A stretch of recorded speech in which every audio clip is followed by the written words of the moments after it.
Hi guys, I'm Ghost Jones and welcome back to the Ghost Jones YouTube channel. Honestly, I went back and forth and back, up and down, and side to side about wanting to talk about this subject. Basically, Andre Leon Talley is getting evicted by his longtime friend, George, and his husband, Tony. So, to fully look at this, we got to start it from the top. Let's take it back to 2004. Andre was living in a New York City apartment and basically had to move because there was a mold issue.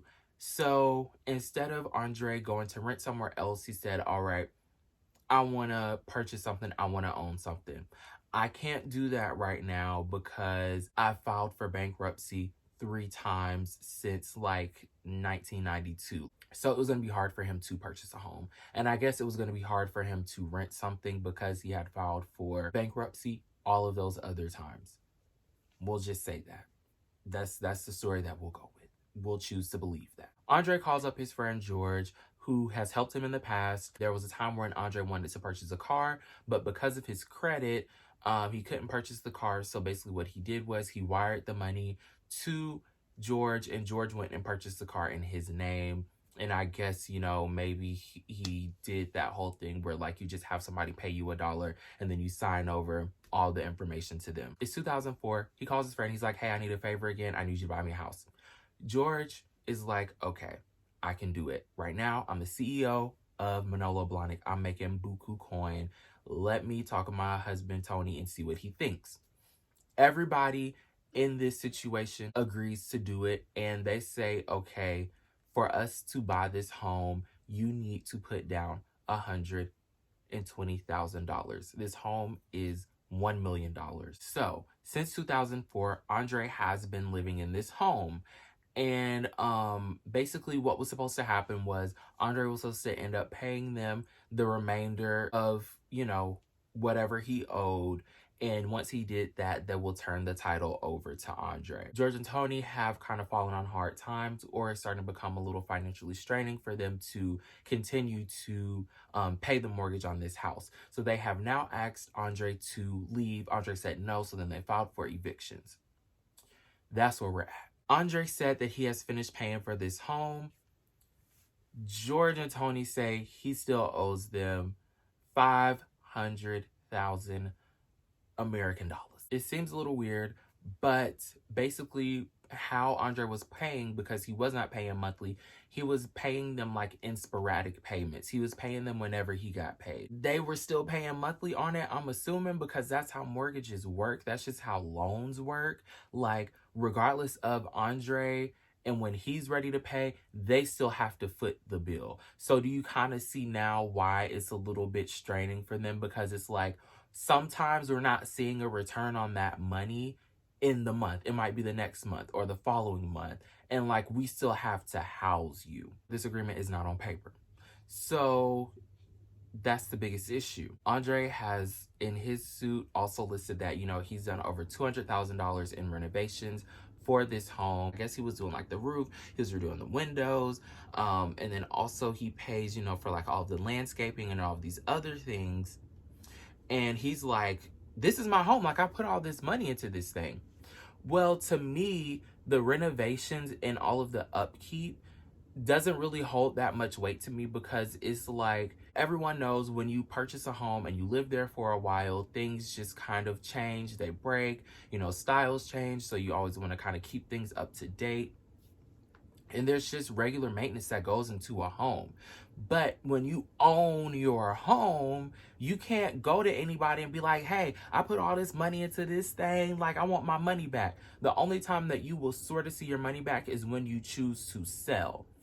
Versus when you rent a home and you have issues, depending on your contract, you can go to the homeowner and let them know they have this issue and they will cover the cost. Why would they pay for the renovations on something that's technically not theirs? Do you see where I'm going with this? Andre does not want to move out of this house because he said that it's also a part of his brand and he's been living there for 17 years. Like, how could you kick him out of his house. Since you didn't write anything down, Andre, on paper you look like somebody who has just been renting that home for a long amount of time. When people go and sign leases on apartments, when they go sign leases on homes, you can potentially stay there however long you want. Like, as long as you choose to renew your lease, you get to still stay in that place. But if anything were to happen to it, I mean, at the end of the day, you don't own it. So it's like, if I'm renting a home for 10 years and the owner is like, hey, I want to sell this house now, I mean, what leg do you have to stand on? And as we all know, the fashion industry does not pay a lot, but they give you incentives to stay. They give you like other things that kind of offset that. So like a lot of people who like are editors, all these other things for like these big fashion houses and like these fashion magazines and stuff, they get like a low salary. They also are like gifted, all of these designer pieces. And that's just kind of the trade-off. We're not saying that you have to keep these clothes. You can go out and resell them and make a lot of money from it. And that can cover the difference. And from what I've read, that's kind of how Andre's life has been. What we also have to look at is the fact that Andre is no spring chicken. This is not happening to a 30 or 40-year-old person. This is happening to a 72-year-old man. Granted, he did not have this crazy salary. You still worked for 40 plus years. Most people, when they're in their 70s, they own something, like a home. So my question to you is, in 2004, when you called your friend for this favor, did you feel like you could purchase this $1 million home by yourself? Like, if your credit was good, had you never applied for bankruptcy, do you think that you could have purchased this home? Or was your train of thought, okay, I necessarily cannot afford this home. This is an 11-bedroom home, guys. This is not no like 3-bedroom, 2.5-bath situation. This is a huge place. Did you just say, oh, well, my friend got it, I'll just pay them back? Or did you truly go find something that you could actually afford at the time? Why did we do the 1 million? Why couldn't we have done a $700,000 home? Like, what about a $300,000 home? Did it have to be in New York? Could it have been in New Jersey? Could it have been in Connecticut? Could it have been, in Maryland? Like, why did it have to be this particular home? Was this the only home for sale in New York? Now, here he is, 72 years old, and doesn't have essentially anything to his name, which just isn't good. Enough about Andre for right now. Let's talk about George and Tony.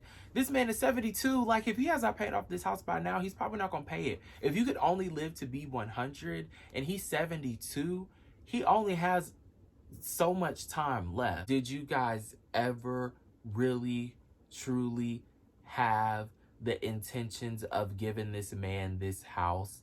Because I feel as though you guys know, like everybody else in the industry knows, that Andre didn't have any money. Because honestly, I don't care how much money I have.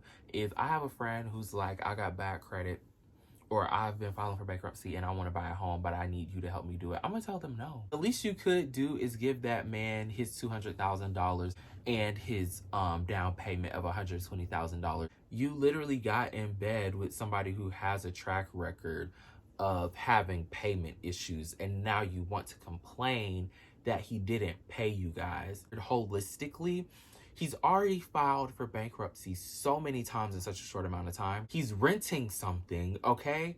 And then he wants to jump into ownership, and you are like, this would be a good person to get into business with.